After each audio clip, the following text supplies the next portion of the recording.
right, Recovery First podcast.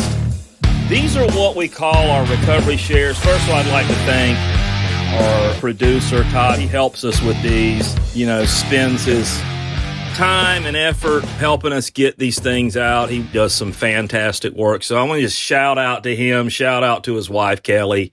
Great family.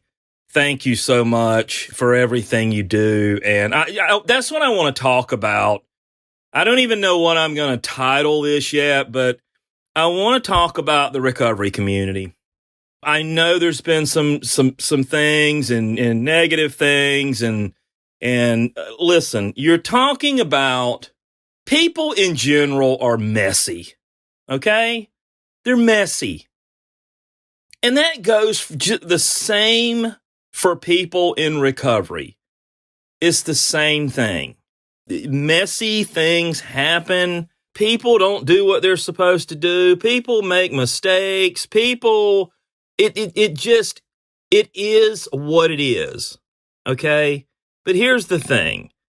If you're out here and you're trying to help, whatever it may be, whether it's you've opened up a recovery house and you're bringing these folks in that have just gotten out of detox or just gotten out of short-term treatment, and you're running them back and forth and trying to get them jobs, and you're not making a bunch of money from a recovery house. Okay, that's just you're doing this. If you got a little recovery house and you're getting people from detox, or you're going to your 12-step, your recovery meetings, and there's a kid there that's homeless that needs a place. Like, you're not getting rich, okay? You're doing this because you want to help people. You have a heart for it. Same thing with peer support. You're out here and you're making, a small little salary to meet people where they're at and direct them to whether it be detox or here or where you just kind of help you. That's what peer support is, right? It's meeting people where they're at. You're doing harm reduction. You're going out on the street. Folks like Chris Stepp, who drives that bus around, and Mark Burrows and Challenges Inc. that goes out here and hands out naloxone and hands out clean syringes. And they've got Miss Shanita beating on the little drums there for these folks they're treating these people with dignity. Let me just tell you something. None of us are perfect, okay? We've all made mistakes. We're in recovery, and we're trying to just learn and be better people day by day. And that's really what it's all about. I will never be perfect. I will make mistakes. I will continue to make mistakes.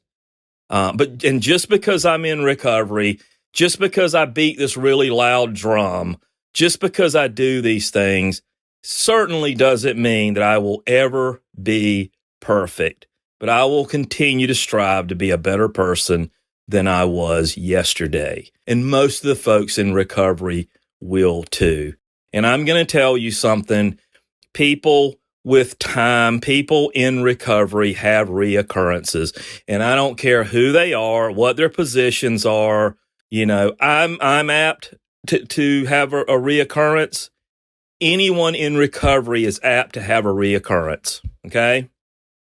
Let me make that clear. No matter who they are, whether they run a recovery organization, whether they're in government, whatever it may be, it is a part of this disease. Okay? We can sit here and just say things and talk about the mistakes that these people have made, and talk about how terrible that they can be, and talk about their reoccurrences, and talk about these things. And what I'm going to ask you is this. Exactly what are you doing? What are you doing? Stalking somebody on a Facebook page, talking crap about people that are in the recovery community that are having reoccurrences. Shame on you. Shame on you. I hope that anybody that has a reoccurrence will get back in recovery just for today. And when they feel like it and when they're ready, get back to doing what they're doing. Okay. But these folks are passionate. I get it. We're passionate. We have disagreements. We disagree on how to help these folks and this, that, and the other. But if we get back to our primary purpose, which is helping people with substance use disorder, meeting them where they are and meeting the next community need, then everything else will work out. Meeting the next community need, keeping your focus on the next person that needs help, our primary purpose. And that's reaching out to these folks that need the help, reaching out to these folks that being the person that will provide the housing, that will step up and say, you know what? Hey, I'm not perfect. I mean, I'm not a perfect person, but you know what? I'll start a recovery house. It's one of the hardest jobs out here, folks. I mean, you talking about like putting yourself out there, open up a recovery house. Seriously. I mean, you will get fiery darts shot at you like you've never seen before. But there are people out here that just trudge forward and do this stuff, like Linda Valentine, who has an 8-person women's house over there and drives the van every day and takes them back and forth from work and just works with them individually, takes them back and forth to meetings. Is she a perfect person? No, absolutely not. She's not. But she's trying. So the point is we are who we are, and people are messy. People in recovery are messy. That's why we're in recovery. We are recovering. We are trying to be better every day. And sometimes we put one foot forward, and unfortunately we take 3 steps backwards. We all have good days and bad days. There's some days that I feel spiritually centered. There's other days that I just don't do well at it. You know? And it's okay to say that. There are days when I have just not a very good perspective on the world. You know, but the thing is I personally am going to continue to serve. And I hope and pray that we will continue to unify and come together. And again, I want to thank everybody again that does this, everybody that does recovery housing, everybody that does recovery community organizations, Nicole Chris in Myrtle Beach, who's really carrying the recovery community organization torch out there in Horry County, the folks that reach out to the homeless folks and the drug users, and you're all special, wonderful people.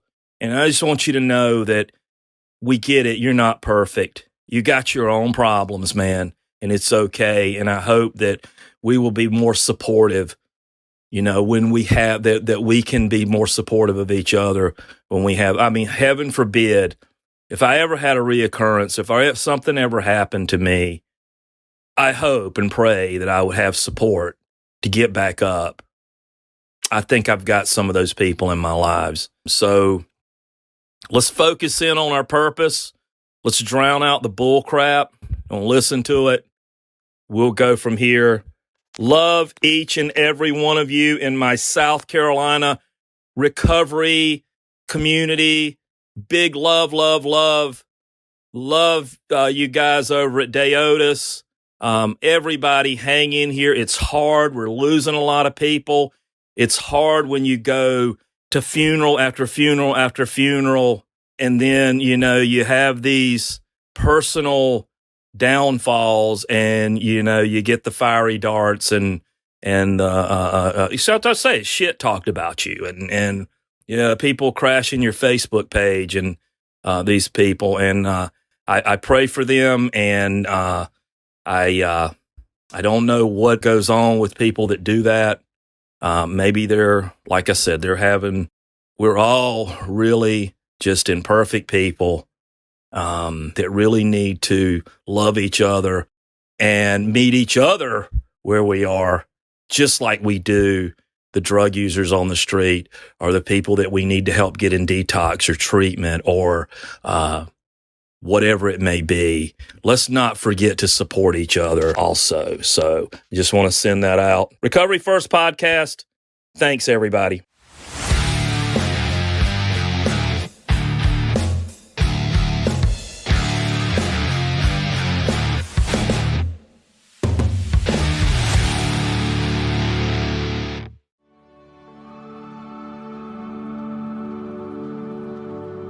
This is Mike Todd with the South Carolina Recovery Housing Association.